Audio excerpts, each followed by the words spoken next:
una cordial bienvenida a este segundo y último día del segundo Congreso Internacional de Crimen Económico y Fraude Financiero y Contable. Antes de dar inicio a la jornada de hoy, les pedimos el favor de apagar o silenciar sus celulares para no interferir con el desarrollo del evento. La apertura del día de hoy estará a cargo del doctor Juan David Giraldo, del Laboratorio Forense de la Universidad de Medellín, con la conferencia Análisis Conductual Forense de la Corrupción. El doctor Juan David es psicólogo con experiencia jurídica y forense e investigación criminal. Ha hecho parte del cuerpo técnico de la Fiscalía General de la Nación como investigador criminalístico. Actualmente se desempeña como docente coordinador de la tecnología en investigación judicial de la Universidad de Medellín. Démosle la bienvenida. Muy buenos días para todos. Me voy a mover un poquito, soy un poquito hiperactivo, entonces voy a estar caminando por aquí. Usualmente hago aeróbicos cuando doy charlas, entonces camino un rato, que no me gusta casi quedarme ahí. Primero que todo, pues mis agradecimientos a Uniremington por la invitación, al señor decano, a mis amigos acá en la universidad que han tenido la amabilidad y me han hecho el honor de invitarme a hablar con ustedes un ratico hoy acá. Vamos a trabajar un tema que es de importancia histórica, podríamos decir, ¿cierto? Y para iniciar quiero dejar una frase que al final se va tal vez a entender un poco por qué. La corrupción se ha dado a lo largo de la historia de la humanidad. La corrupción es un fenómeno individual, pero también es social. Por lo tanto, si lo viésemos desde las bases biológicas del comportamiento humano, es claro que la corrupción es un comportamiento adaptativo de algunos seres humanos. Suena raro decir que algo que hace daño es adaptativo, pero cuando lo analizamos en contexto histórico, nos deberíamos de preguntar, ¿y entonces por qué a lo largo de la historia siempre encontramos sujetos corruptos? ¿De dónde? Si hemos hecho supuestamente un esfuerzo tan grande a nivel de lo educativo y tan grande a nivel de lo coercitivo, y a veces desde una estructura social tan importante como el castigo, para controlar y tratar de que eso no exista, ¿por qué sigue habiendo corrupción? ¿Y por qué cada vez necesitamos invertir enormes cantidades de dinero en la investigación, en la prevención y en la reacción frente al fenómeno de la corrupción? Entonces dice uno, ahí hay algo que debe tener un componente desde lo biológico. Ahí hay algo que puede tener también un componente desde lo cultural. Por lo tanto, cuando vamos a hacer un análisis forense desde la psicología de un comportamiento, debemos de mirarlo de manera holística para poder encontrar todo este tipo de posibles causas a dicho comportamiento. En ese sentido, entonces, vamos a mirar una primera propuesta. ¿De dónde surge ese análisis? Lo primero que podemos proponer es esto. Cuando vamos a hablar de psicología, básicamente nos referimos a el estudio científico de dos cosas. Primero, el comportamiento y segundo, los procesos mentales, que algunos llaman procesos mentales superiores. En ese sentido, entonces, debería de aparecer en el análisis conductual forense de la corrupción ese par de elementos. Tienen que aparecer, ¿cierto? No podemos hablar de que la psicología tiene un objeto de estudio, pero que cuando vamos a hacer análisis de algo relacionado con eso no aparecería. Entonces hay que mostrar que hay unas estructuras ahí. Ahora, para estudiar estos dos, vamos a encontrar que la psicología va a tener orígenes desde la filosofía y desde la fisiología. Y ambos elementos son muy importantes por las dos características anteriores que planteo hipotéticamente que pueden constituir el fundamento de que siempre hayamos tenido problemas de corrupción. Desde la filosofía, entonces, hay un origen ontogenético, cultural. Y desde la fisiología, pues tendríamos que encontrar un origen filogenético.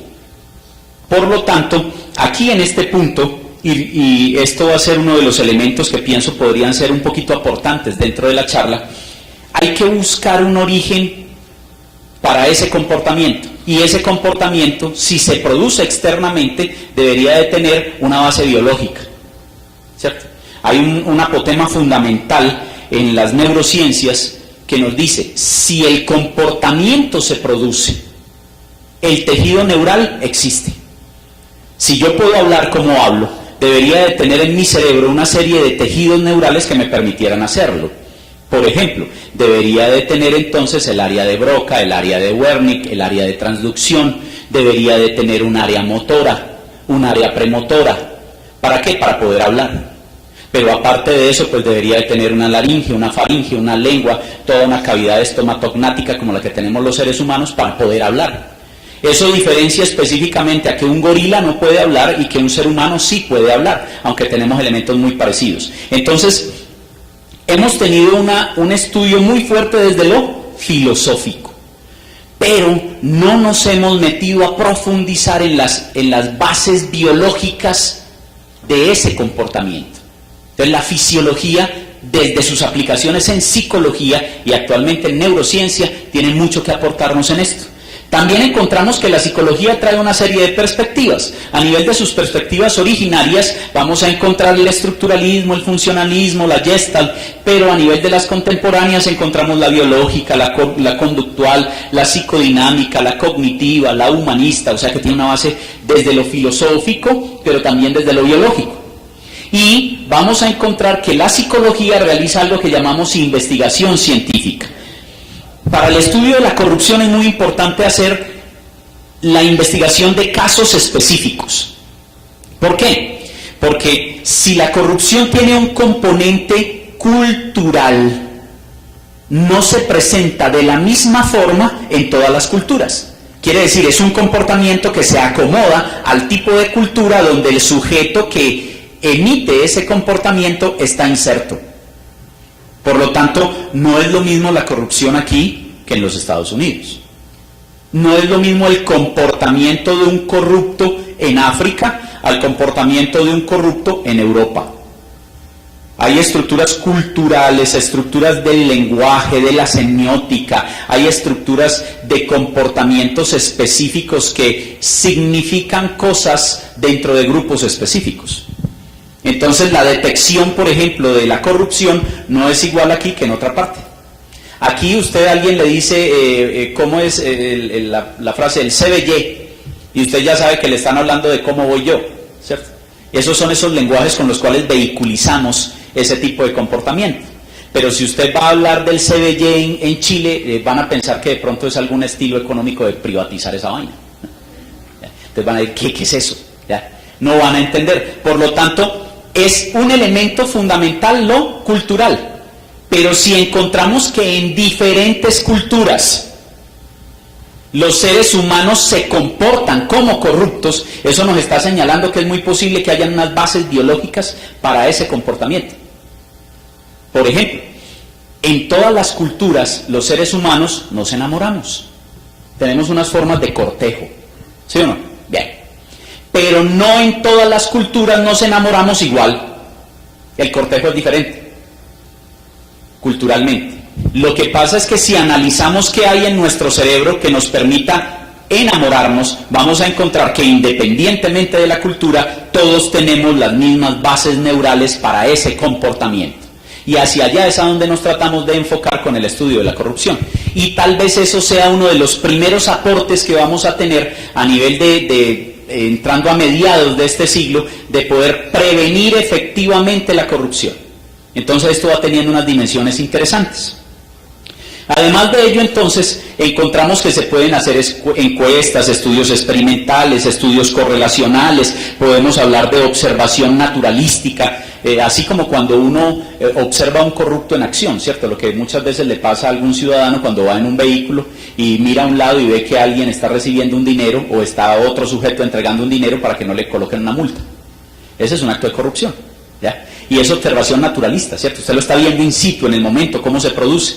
Han visto, por ejemplo, los videos donde una persona, cuando le pasa los documentos al guarda de tránsito, dentro de los documentos le mete el billete de 50.000 pesos. ¿Ya? Y el guarda revisa los documentos y luego le dice a la persona que sus documentos están en regla. ¿Ya? Y la persona, por ejemplo, cuando le entrega los documentos, le dice: mucha salud, le manda el ingeniero Garavito. Eso es todo. Pero miren que hay una estructura absolutamente cultural. Lo que pasa es que el comportamiento es igual aquí que en África. Entonces hay que buscar esa correlación, esa conexión. Y si hay un tejido neural, ojo a esto, si hay un tejido neural que permita entonces que desde la observación naturalística nos demos cuenta que existe el comportamiento, porque está ahí produciéndose, entonces es muy posible que desde afuera, o sea, desde la cultura, podamos moldear ese comportamiento neuronal. Eso es lo que hacemos siempre cuando llevamos las personas a la escuela, tratar de educarlos. Y eso es lo que llamamos, por ejemplo, a nivel de neurociencias, sinapsis neuronal, plasticidad neuronal, procesos neurales de aprendizaje, etcétera, etcétera. Por lo tanto, si no hemos podido desde aquí, desde la filosofía, o sea, desde lo que venimos haciendo desde las ciencias sociales y humanas, porque miren que el fenómeno sigue creciendo, ¿cierto? Y a medida que va creciendo la población humana, el fenómeno crece, o sea que va ligado también hasta el tamaño de las poblaciones. Quiere decir que hay algo en lo que estamos fallando. Y tal vez la hipótesis diría, podría ser en los procesos biológicos de detección de ese comportamiento y de prevención. Luego entonces encontraríamos ahí otra idea interesante. ¿Cómo utilizar nuestras propias bases biológicas para prevenir la corrupción? ¿Y cómo nos damos cuenta en una evaluación forense que realmente son esas bases biológicas del comportamiento las que influyen para que un sujeto sea corrupto o no sea corrupto? Entonces ahí tenemos que empezar a analizar ese asunto con cuidado. Muy bien. Bueno, pero me salté un par de elementos aquí. La psicología también tiene una serie de divisiones. Tenemos una división que es la psicología biológica, la psicología evolutiva, no del desarrollo, sino evolutiva, cómo estudiamos la evolución específicamente del sistema nervioso, del cuerpo humano como tal, y la expresión de eso en la sociedad. Encontramos también la psicología del desarrollo, que son las series de etapas de desarrollo evolutivo por las cuales pasamos los seres humanos, la psicología experimental, la clínica, la social, y debajo de la social, la jurídica. Bien, vamos a ver algunos elementos ahí. Cuando hablamos de corrupción, hablamos de que la corrupción ha sido considerada un objeto de estudio dentro de un campo en el cual se mezclan otra serie de campos, o sea que es interdisciplinar, pero hay un campo fundamental que trata de reglamentarla y de comprenderla como comportamiento, y es el campo de lo psicológico jurídico. Entonces, inicialmente, para entender cómo empezamos a enfocar los estudios sobre corrupción desde los aportes de la psicología, encontramos que hay un campo que es el campo de lo psicológico y otro campo que es el campo de lo jurídico. Cuando esos dos conjuntos se intersectan, encontramos un campo que se llama el campo de lo psicológico jurídico. O sea que metafísicamente, inicialmente podemos decir, es un campo donde se encuentran dos disciplinas científicas o dos ciencias de tipo cualitativo. Pero además de ello, hemos encontrado que la corrupción se ha llamado una conducta criminal. O sea, un comportamiento observable de uno o de varios individuos que afecta directamente el grupo de valores que una cultura determinada ha llegado a la conclusión que debe respetar y cuidar. Entonces, si la corrupción entra dentro del conjunto de lo que llamamos conducta criminal, para poderla estudiar necesitamos específicamente el aporte de una gran cantidad de ciencias, porque con una sola nos quedamos corta. No podríamos ver toda la cantidad de problemas que tienen, la cantidad de aristas que tienen, y el fenómeno es muy complejo. Mire que lleva cientos de años siendo documentado. Por lo tanto, necesitamos aportes de la psicología, aportes desde la medicina, aportes desde la sociología, aportes desde el derecho, aportes desde la criminología y aportes desde la antropología. Quiere decir, a un fenómeno complejo, ahora que hablamos del famoso paradigma de la complejidad, hay que responderle también desde una estructura de conocimiento y de acción compleja.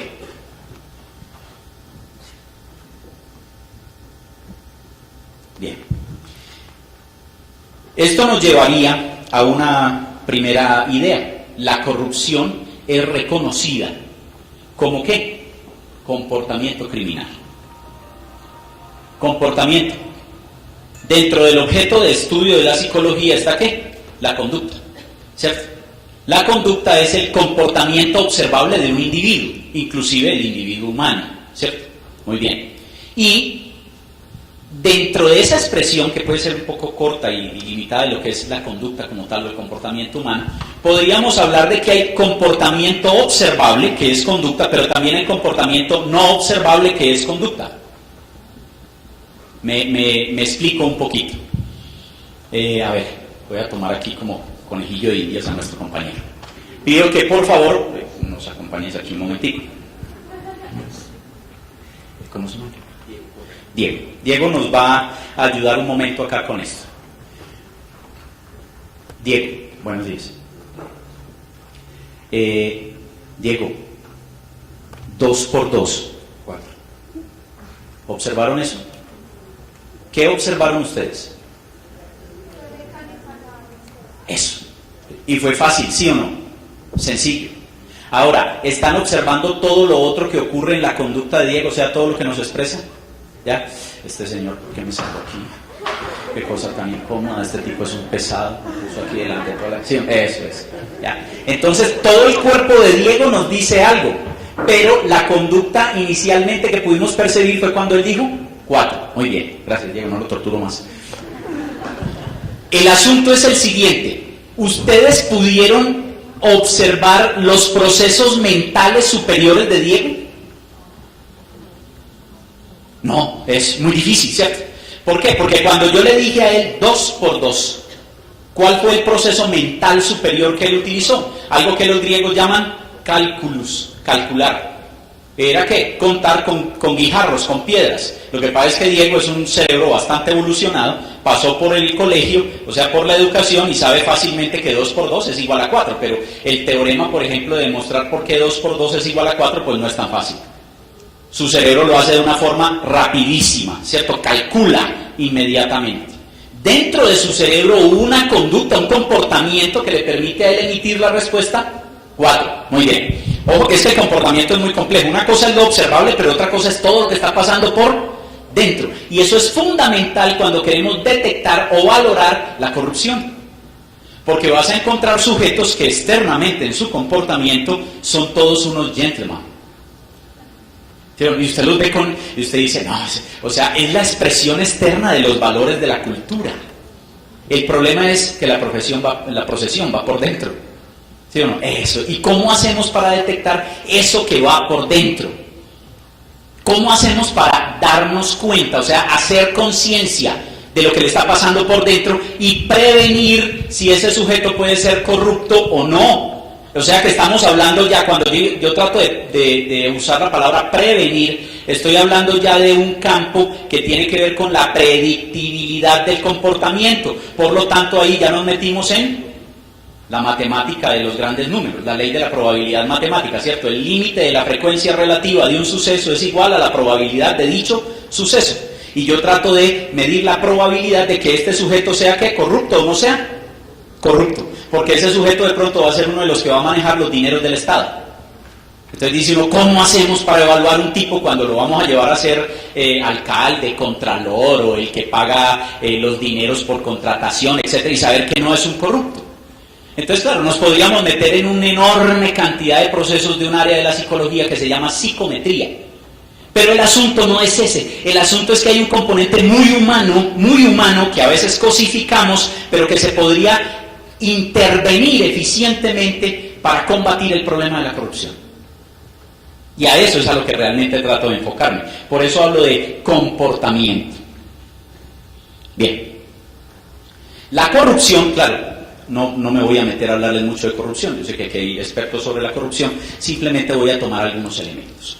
Voy a decir que la corrupción surge cuando quien administra antepone el interés particular sobre el general. Ojo con eso. ¿Eso qué nos dice?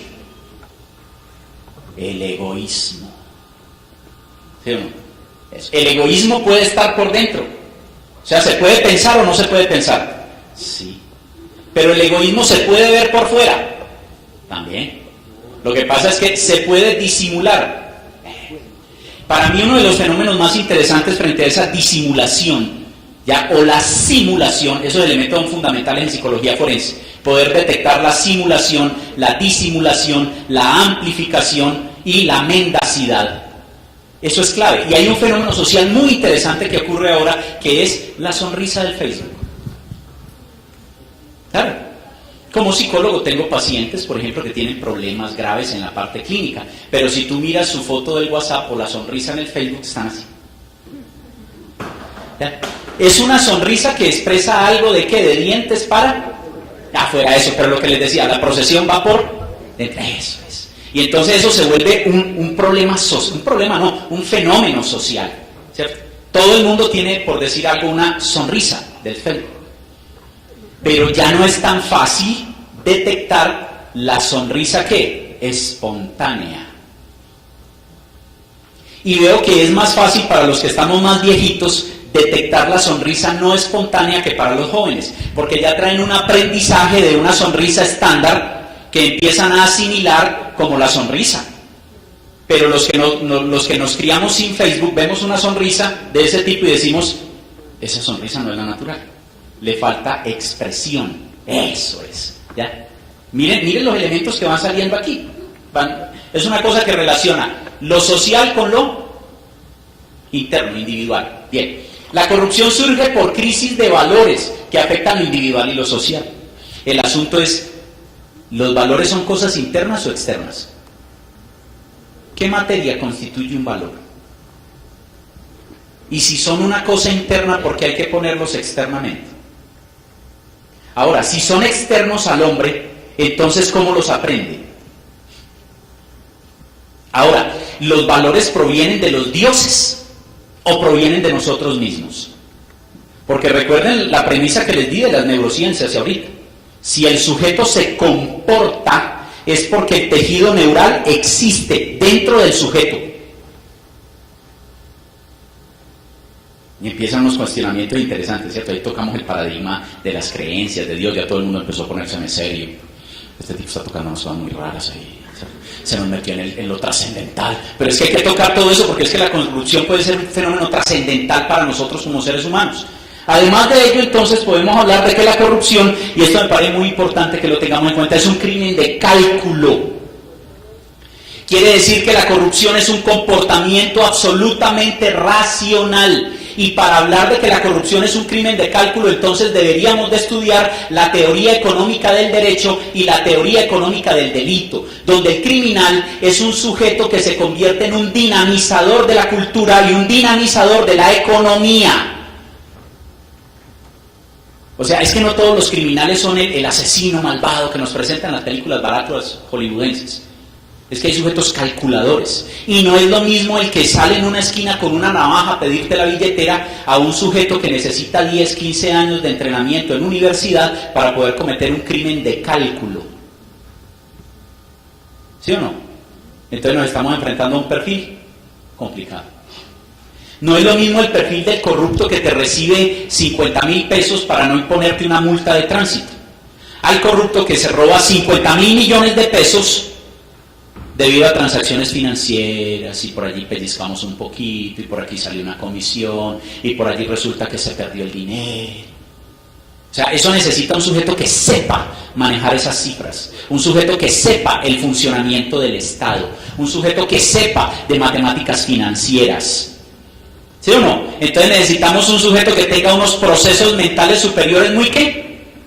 Desarrollados. Si decimos que es un crimen de cálculo, observen lo que dice aquí, pretende alta recompensa con poco castigo, por lo tanto es que egoísta. Muy bien. Y esto implica la violación activa o pasiva de la función pública, discrecional y específica.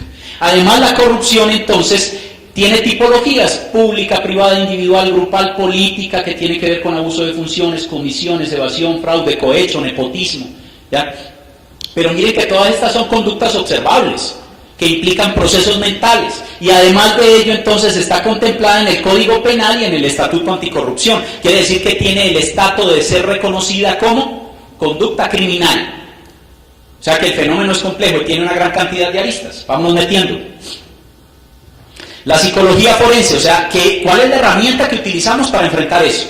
La psicología forense básicamente está en los campos aplicados, tiene un origen en la psicología, el origen de esa psicología jurídica está en los campos aplicados y surgen de unas relaciones muy importantes entre la psicología y el derecho.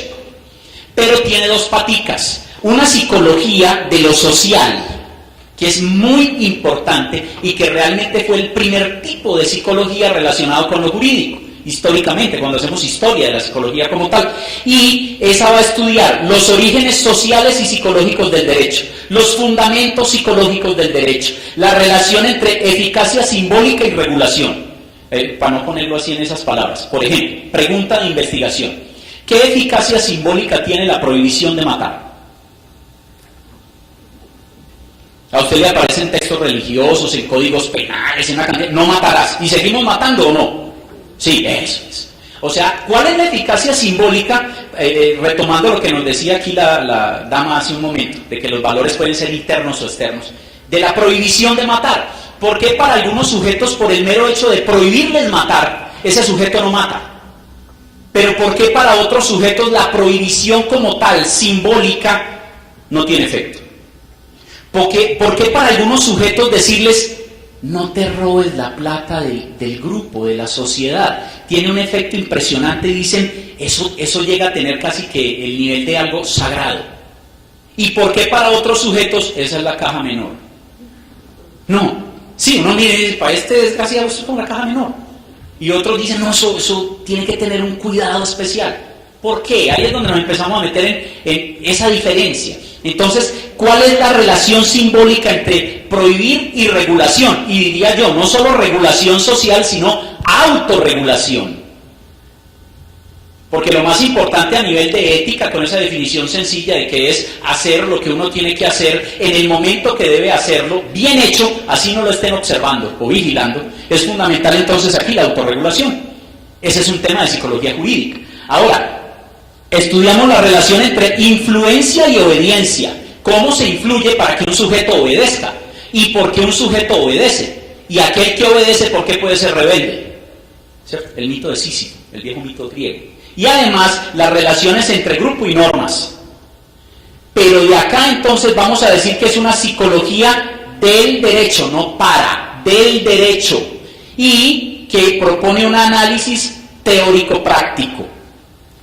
Por el otro camino aparece la psicología del individuo, y esa psicología del individuo es la que fundamenta lo que llamamos psicología forense o psicología individual, y habla de la psicología o aplica la psicología individual, la patología forense, y estudia la conducta, capacidades, trastornos psicopatológicos, variables psicosociales, mire que toca por aquí, y perfiles de personalidad. Entonces, esta es la más famosa, pero un buen psicólogo forense tiene que ser primero un muy buen psicólogo social, o sea, un buen psicólogo jurídico. ¿Por qué? Porque el acto criminal no se produce en vacío. El acto criminal se produce en lo social y tiene un impacto en lo social, y es la sociedad la que lo califica de criminal. Bien. La psicología investiga la corrupción, pero ¿en qué se basa? Primero, aplica el análisis funcional. El análisis funcional básicamente es una forma de analizar el comportamiento de los seres humanos en el cual se van a identificar relaciones funcionales importantes, controlables, causales y no causales. Miren que hay una serie de variables que empezamos a determinar ahí que pueden ser objetivables, que pueden ser de alguna forma medibles o al menos las podemos delimitar. Aparte de ello, que son aplicables a determinados comportamientos. No se restringe a una clase particular de variables o métodos de evaluación. Por lo tanto, tiene elementos de evaluación desde lo fisiológico, desde lo cognitivo, desde lo motor y desde lo ambiental.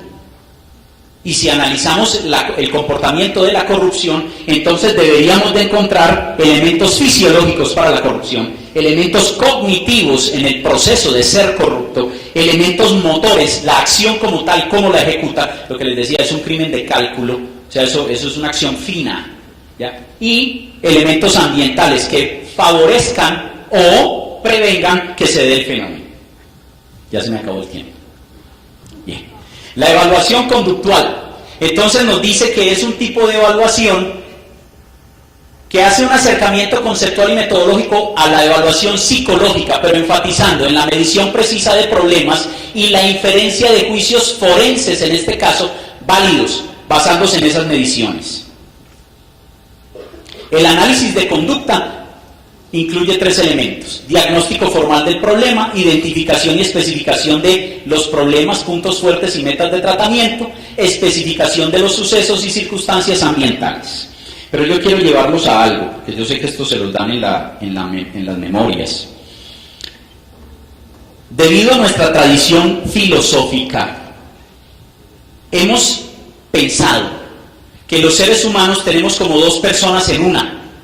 Como 2 personas en una. Hay una persona externa o pública. Por eso les hablaba de ese sujeto que se ve como también externamente, ¿cierto? Y hay otra persona que es privada, a la cual solo accede ese mismo sujeto. Los demás no podrían acceder. ¿Estamos de acuerdo en eso? Eso viene de las antiguas tradiciones griegas, ¿ya?, que fundamentaron la ideología judeocristiana, donde se ha tenido la creencia de que tenemos cuerpo y alma, o ánimos, ¿ya? Pero además también del racionalismo cartesiano, donde el pobre Descartes comete su error en la filosofía y mantiene ese dualismo que apenas hoy en día, a finales del siglo XX y principios del XXI, empezamos a decir no hay tal dualismo, hay un monismo. Quiere decir, hay un cerebro que está dentro de un cuerpo. Ese cerebro controla el cuerpo, pero ese cerebro produce un fenómeno que llamamos la mente. La mente no es el cerebro. El cerebro es el que al funcionar produce lo mental. Muy bien. Y dentro de lo mental aparecen las ideas y los comportamientos. Entonces es una sola cosa, no 2. Pero filosóficamente hemos tenido este problema. Por eso se ha creído que no se puede evaluar fácilmente. Y a ese problema es a lo que hemos llamado solipsismo, solipse, ¿ya? Debido a estas creencias, durante mucho tiempo, en la filosofía, como en las creencias populares, se pensaba que cada individuo estaba totalmente encerrado en una especie de conciencia extraña e interna. Pero hoy las neurociencias nos dicen que no, que conocemos que la conciencia se produce en el cerebro y que el comportamiento externo del individuo equivale a un funcionamiento neuronal que puede ser identificable en dónde se produce y que puede ser mensurable. Pero hay un detalle mucho más importante, que las neuronas se dejan entrenar mediante la educación, mediante la influencia externa, lo cual nos permitiría variar el comportamiento o prevenir que un comportamiento se produjese. Quiero ir acá a algo. Lo que les estoy diciendo. Cuando a mí me educan, y no solo en el colegio, ¿cierto? La mayoría de la educación se da en la casa y en las relaciones sociales, no en el colegio. Ese es el problema cuando uno como papá manda a los hijos allá, al colegio, porque allá me lo educan. Y se le olvida que allá enseñan contenidos, pero ser se enseña en la casa, se enseña con los amigos, se enseña con la familia, hacer. El saber o el saber conceptual, sí, eso venga que lo enseñamos en el colegio. Y quiero decir en la escuela, desde prejardín hasta postdoctorado, ¿cierto? Eso es otra cosa. Pero entonces, vamos a ver cómo las neuronas de cada individuo se conectan entre sí. A eso es a lo que le llamamos su estructura neural. Y de su estructura neural depende su comportamiento. Pero sus neuronas aprenden a conectarse, a desconectarse y a reconectarse. Y a eso le llamamos plasticidad neuronal. Cuando una neurona se muere por un trauma, eso se llama necrosis y queda una cicatriz. Pero cuando una neurona no se conecta para producir pensamiento o alguna actividad motora, el cerebro realiza una actividad, un proceso que se llama apoptosis. Apoptosis quiere decir, desmonta la neurona en proteínas y la lleva a otro lugar donde sí haya conexión sináptica. O sea, donde esa vaina sí sirva. Por eso lo que no se usa, pues, se desconecta en el cerebro y se lleva a otro lugar donde sí sirva. O sea que la educación, lo externo, es fundamental para luchar contra la corrupción. Pero quiero llevarlos a esto, muy interesante. Nuestra ideología nos ha llevado a pensar que debemos de ser racionales, que las emociones tienen que quedar por allá, que cuando yo tomo una decisión importante debo ser absolutamente racional, pero es que resulta que mis emociones están en mi cerebro.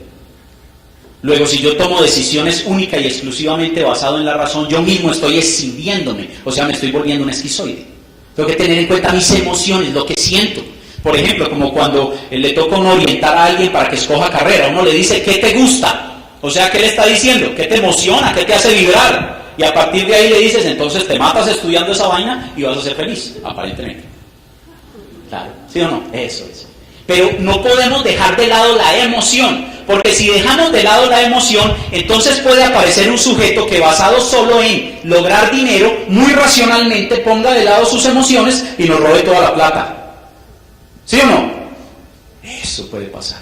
Pero si tenemos sujetos que son emocionalmente adecuados, si tenemos sujetos que son socialmente adecuados, eso previene que su razón sea capaz de robar. Porque una de las principales características que tenemos en los corruptos de alto turmeque, como dicen por ahí, o sea, de cuello blanco y de cuello azul, son sujetos que tienen un altísimo desarrollo cognitivo, pero un bajísimo desarrollo moral. Quiere decir, no tienen ni inteligencia emocional ni inteligencia social. Entonces ahí tenemos un método de evaluación. Esos sujetos que deberían de manejar la función pública, los dineros o cualquier otra cosa en la cual hubiesen actos de toma de decisiones que se pudieran corromper, deben ser sujetos que deben de tener unas inteligencias más bien niveladas. O sea, debe ser un sujeto que tenga mucha inteligencia emocional y mucha inteligencia social, porque eso es lo que te hace esencialmente humano, no las creencias. Es desarrollar esa inteligencia. Me estoy volviendo. Quiero venir acá. Muy bien, hay una hipótesis de verificación. Un sujeto, como ven, no soy muy habilidoso con la tecnología. Un sujeto reconocería la corrupción, ojo, reconocería. No es que la conozca, sino que la reconozca. ¿Ya? Y los delitos económicos y financieros como conductas reprochables siempre y cuando pueda desarrollar sus estructuras neuronales, psicológicas y sociales para que le permitan hacerlo de esa manera. Entonces, si la corrupción es como el CBY, o sea, está metido dentro de lo social y es lo de todos los días, ¿ya? Para mí es normal ver el acto de corrupción. Normal quiere decir que tengo anestesiadas las alarmas que mi propio cerebro me dice, eso no está bien. La pregunta es, ¿y dónde están esas alarmas? Muy bien. Aquí tenemos al cerebro. Nuestro cerebro va a encontrar un cerebro básicamente animal, ¿ya? Lo que llamamos el cerebro reptiliano, el más básico. Por aquí viene la médula, por aquí viene el engrosamiento bulbo, el puente, por aquí está el cerebelo, aquí empezamos a llegar al mesencéfalo y por aquí toda esta zona es el famoso hipocampo. Pero esta colita que ven aquí, esta puntica roja que ven acá, este es el hipocampo, la cola del hipocampo, y esta bolita que hay acá es la amígdala del cerebro. No las amígdalas de acá, ni las amígdalas cerebelosas. Este es el cerebelo, esta que hay aquí es la amígdala del cerebelo. Pero la importante es la amígdala del cerebro, y la amígdala del cerebro es la que está relacionada con la regulación del comportamiento agresivo o violento. ¿Quitarle algo a alguien puede ser clasificado como un comportamiento agresivo? Sí, claro. Porque se lo estás quitando. Muy bien. Entonces, el área del cerebro que nos permite ser agresivos es la amígdala, por lo tanto podríamos decir que la amígdala está relacionada con el comportamiento agresivo y violento. Muy bien.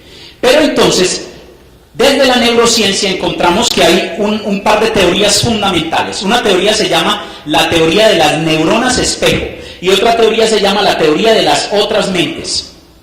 En la teoría de las neuronas espejo encontramos algo. Ustedes han visto que cuando alguien... Perdón. Se pega, ¿cierto? Ya por ahí más de uno empezó como... Eso. La pregunta es muy sencilla y esa fue una pregunta que le hizo un niño a un neurocientífico. Oiga, ¿y por qué un bostezo se pega? Y el neurocientífico dijo, uy, wow. ¿Cómo sabemos? O sea, ¿por qué se pega un bostezo? O porque no han visto cuando estamos observando un partido de fútbol, ahí qué pena las damas, yo sé que pronto a alguna les gusta el fútbol, pero ahorita les hablo de una telenovela. Sí, porque tienen que ver los hombres. Estamos viendo un partido de fútbol, un tipo lleva el balón y llega otro y... la patadota, ¿cierto? A mí no me han pegado la patada, pero yo hago... a mí como que me duele, ¿cierto? Eso. ¿Cómo es posible que yo pueda sentir el dolor del otro si no me pegaron? Ahora, vámonos a la telenovela, ¿cierto? Que los hombres culturalmente reprimimos más eso. Entonces las damas están viendo la telenovela, ven una situación romántica y relacionada con el dolor, con el desprendimiento, con la frustración, y tú ves que en el cerebro femenino fluye la lágrima. ¿Ya? Y el cerebro masculino dice, ¡ay, qué bobada! Bien, el asunto es que las mujeres, me voy a devolver en el área neuronal del cerebro, en el área límbica del cerebro, en toda esta zona, tienen una mayor cantidad de conexiones sinápticas que nosotros los hombres. Por eso son más emocionales. Quiere decir, en esa área son más inteligentes. Y por eso hacía referencia a la ideología judeocristiana. Porque ¿cuál es la respuesta? Deje de llorar por bobadas. Es que usted es muy emocional. ¿Cómo no va a ser emocional si tiene cerebro y tiene mayor cantidad de conexiones sinápticas que yo ahí? Es más sensible. ¿Y sabe por qué es más sensible? Porque es que la mujer tiene hijos. Entonces usted se imagina una mujer pseudopsicopática, o sea, absolutamente plana, atendiendo a un bebé. No da. No, tiene que ser muy emocional, tiene que sentir mucho, porque muy posiblemente la cría tan pequeña no se puede expresar con palabras y ella tiene literalmente que sacar las palabras de su comportamiento externo. O sea, ella tiene que ser muy límbica, muy emocional. Nosotros no. ¿Sí o no? Entonces, en 150.000 años de evolución que tenemos con este modelito de cerebro, la madre naturaleza nos ha enseñado a ser buenos seres humanos. Porque esto depende de ese tiempo de evolución. Quiere decir que lo que sacamos hacia afuera, en un discurso hacia afuera de ser bueno, no le fregues la vida al otro, ponte en los pantalones del otro, corresponde a nuestra propia evolución neural. Eso es fascinante. Cuando nos comparamos con el cerebro de otros animales, eso es fascinante. Nos damos cuenta cómo hemos ido evolucionando y por qué cooperamos. Esa es otra pregunta excelente, ¿no? Y cooperamos es porque somos muy egoístas. Pero nos damos cuenta que cuando cooperamos tenemos una mayor ¿qué? Recompensa. No es lo mismo cazar solo que cazar juntos. Igual, no es lo mismo robar solo que robar juntos. Entonces, el problema de la cooperación es dónde la ponemos, cómo la utilizamos. Y ahí la neurociencia nos da una serie de elementos fundamentales. Por lo tanto, podríamos decir que la madre naturaleza, por medio de la evolución, nos ha dotado de las herramientas necesarias para ser buenos seres humanos. Entonces, esa parte tan básica, tan central del cerebro se conecta con el lóbulo frontal, que es lo más avanzado que tenemos en nuestro cerebro, y tenemos el área dorsolateral, donde planeamos, el área orbitofrontal, donde ejecutamos acciones, y en la mitad del área ventromedial, donde le damos significado a las cosas. Y miren que esas áreas que están de acá del lóbulo frontal, miren que aquí está el área ventromedial, si la ubicamos frente a donde está la amígdala, quedan ahí al ladito, ¿cierto? Entonces hay una cantidad de conexiones neuronales que pegan literalmente la amígdala a la corteza. Por eso es que la corrupción es un crimen, ¿qué? De cálculo. Y de ahí la importancia de la cultura. Esto querría decir que nacemos con el equipamiento adecuado, pero será de la forma de cómo nos estimulen, que dependerá que podamos realmente ser buenos seres humanos y corresponder a los valores de la cultura o ser un depredador de seres humanos. Ya para concluir, si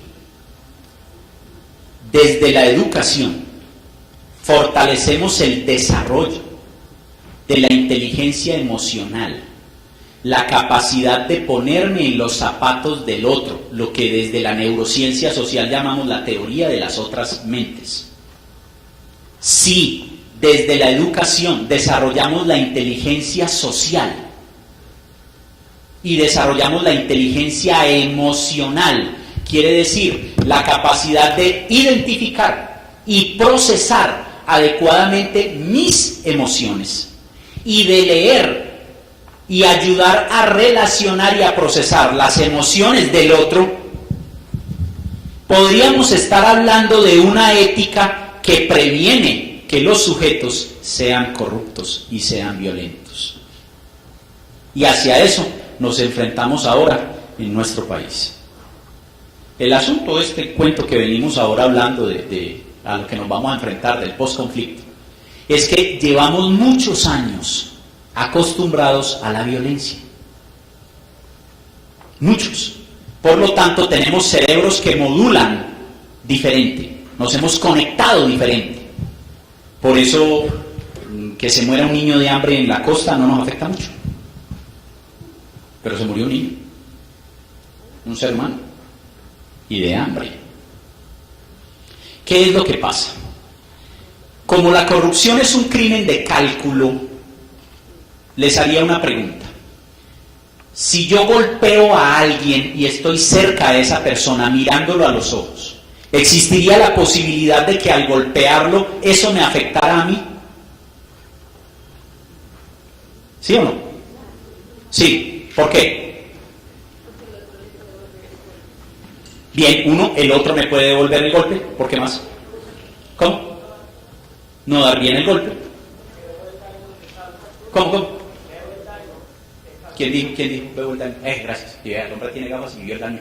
Ve el daño que causa. Excelente, hermano. Muy bien. Miren que sí se piensa diferente. Alguien dice, el otro me devuelve el golpe. O sea, ¿está pensando en qué? En agredir y ser agredido. Alguien dice, ¿y si fallo el golpe? Y el otro ya sabe que le iba a pegar y uy. Eso. Pero alguien dice, oiga, lo que pasa es que yo le pego al otro y lo estoy ¿qué? Y para pegarle tengo que estar ¿qué? Cerca. Eso es. Y el dolor del otro activa en mi cerebro las áreas del cerebro que están relacionadas con el comportamiento violento o con el comportamiento ¿qué? Pasivo, tranquilo. Entonces, así como se activa la amígdala, se activa también el lóbulo ventromedial que me dice, hey, no le pegues. ¿Por qué? Porque es otro de tu propia especie. Y eso lo podríamos llamar un mandamiento de la naturaleza. No le harás daño a otro de tu propia especie, porque pones en riesgo ¿a quién? A tu propia especie. El asunto es que ¿cómo hago yo para pasar por encima de los mandamientos de la madre naturaleza? ¿Cómo? Por medio de la cultura. Y les voy a dar el ejemplo más común del mundo.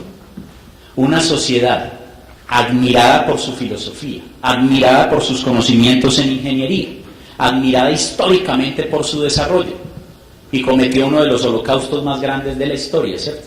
¿Quiénes? Los alemanes, cuando mataron a los judíos. ¿Cómo es posible que un pueblo tan racional, tan inteligente, fuera capaz de cometer tamaña barbarie?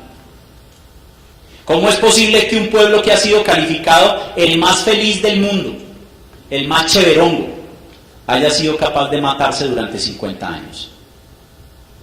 Y ahí el ejemplo nos cae a nosotros, ¿sí o no? Eso es.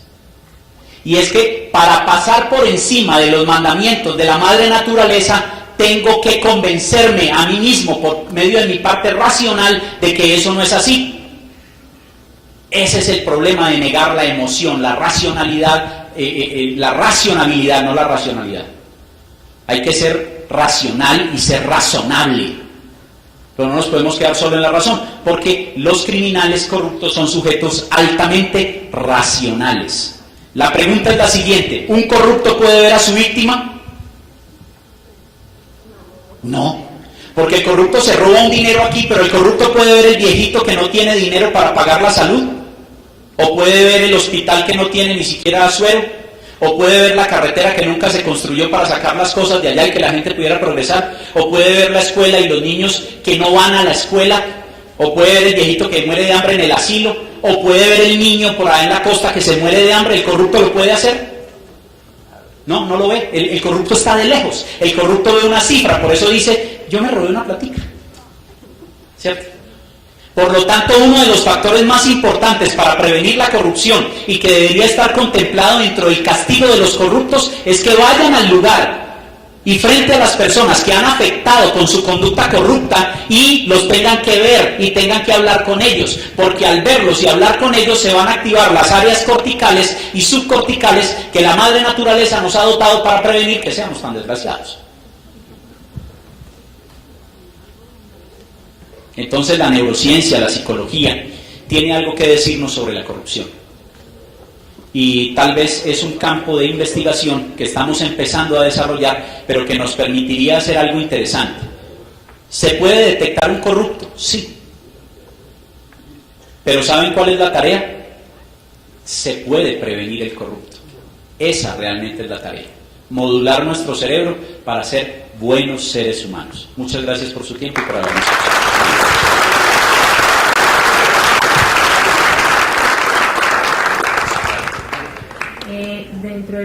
¿hay alguna pregunta sobre la exposición que acaba de pasar?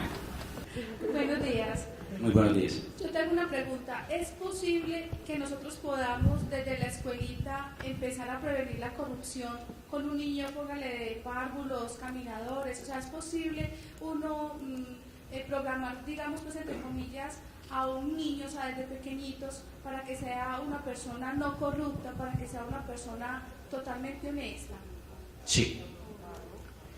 Primero, ¿es posible enseñarle a un ser humano a no mentir? Sí. Porque, ojo, la mentira es un comportamiento adaptativo. Y no solo en la especie humana, en muchas especies. Bacterias mienten, plantas mienten, insectos mienten. Por ejemplo, la mariposa que abre las alas, y al abrir las alas ustedes ven como los dos ojos de una lechuza. Eso espantaría a un depredador, ¿cierto? Ella es una lechuza, no. ¿Pero qué hizo? Lo engañó, le mintió, y el depredador se quita. El cerebro de un niño es mucho más complejo que unos pequeños ganglios y unos cuantos miles de neuronas que puede tener una mariposa. Por lo tanto, tiene una capacidad de aprendizaje inmensamente mayor. Es 1 billón de neuronas, o sea, 1.000 millones metidas ahí, 1.000 millones de millones metidos ahí, en la cabeza de ese niño. El primer tipo de aprendizaje que tiene un niño se llama aprendizaje por imitación. Por eso son tan buenos para decir mentiras y hacer maldades, porque no están viendo. Así de simple. ¿Correcto? Muy bien. La primera forma de agresión que tiene un niño se llama agresión instrumental. Miren que estoy diciendo agresión, no violencia. La agresión es una conducta adaptativa, heredable en la especie, o sea que es buena. La violencia es una conducta cultural, y ahí está la diferencia con lo que les decía ahorita. Yo puedo ser adaptativamente agresivo, pero culturalmente soy violento, cuando paso por encima de la adaptación para hacer daño. Si un niño agrede a otro, por ejemplo, para quitarle un juguete, esa es agresión adaptativa. El niño tiene un deseo, va y lo cumple, se lo quita al otro, lo empuja y le quita el juguete. La situación que debe ser nunca es castigo. La situación siempre debe ser ¿qué? Aprendizaje. Y el aprendizaje debe ser tomar al que empujó y quitó el juguete, llevarlo donde el otro y decirle que le entregue el juguete. Y decirle al otro que comparta el juguete. O sea, interrelacionarlos a los dos. ¿Por qué? Porque vas a activar las zonas neuronales de lo que llamamos la teoría de las otras mentes. O sea, ponerme en los zapatos del otro. Pero también vas a activar la inteligencia emocional de ambos niños. Del uno para reconocer que cometió un error y que agredió a otro. Y del otro para reconocer que lo agredieron pero que puede perdonar al agresor y que se pueden comunicar en el mismo nivel, no en niveles diferentes. Y eso es muy importante cuando uno perdona a otro. Y decirle, nos vamos a comunicar en el mismo nivel. Pero eso no quiere decir que cuando yo te perdono, te quite la responsabilidad de tu acto. Porque si no, eso es corrupción. ¿Ya? Entonces es responsabilizar al otro del acto para que lo corrija. Y yo darle al otro la oportunidad de que corrija el acto. O sea, controlar mi deseo de desquitarme del otro. Y los niños lo aprenden bien y lo aprenden rápido. Esa es la primera forma de estimular. O sea que la forma de estimular no está en el castigo, sino está en ¿qué? El aprendizaje. Entonces, cuando un niño, por ejemplo, se queda en la violencia, por decir los niños de la guerra o algo, ¿hay alguna forma, yo no sé cómo decirlo, una forma rápida, efectiva, eficaz de resocializarlo? ¿O ya...? No. Lo que pasa es que tenemos una filosofía de pueblo muy dura. A nosotros nos vendieron una filosofía terrible, que la leo en su pregunta, no la quiero agredir, espero que por favor me entiendan. Pero a todos nos dijeron, dígame que es rápido, que es fácil, y yo lo hago ya, así es, ya, ¿cierto? Pero no nos han dicho que ni es rápido ni es fácil, pero sí se puede. Entonces, si usted me trae a mí un niño de la guerra, yo le digo que es un niño que hay que hacerle una intervención psicosocial y de neurorehabilitación cognitiva para poderlo recuperar. Y eso ni es rápido ni es fácil, pero da resultados. Si tenemos 60 años de guerra, por ejemplo, en nuestro caso, no nos demoraremos menos de la mitad en empezar a obtener resultados. Nos quedan 30 años de trabajo, como mínimo. Como mínimo. ¿Para qué? Primero, para que los que son violentos se adapten. Y luego, para que las generaciones que vienen influenciadas por aquellos que somos violentos empiecen a ver una perspectiva diferente. Y luego que nazcan personas dentro de la perspectiva diferente. En Colombia, hasta dentro de 10 años, nadie va a nacer en un país realmente en paz. Porque todavía no hemos aprendido ni siquiera a vivir en paz. Apenas vamos a empezar la tarea. Entonces, ni es rápido ni es fácil. Lo que pasa es que sí se puede hacer. Pero hay que asumir la tarea. Entonces, lo que usted me plantea es bien difícil, pero se puede hacer. Y ahí es donde está el compromiso de las personas para poder lograrlo. Eso se llama inteligencia social. Mil gracias. Con mucho gusto. ¿Alguna otra pregunta?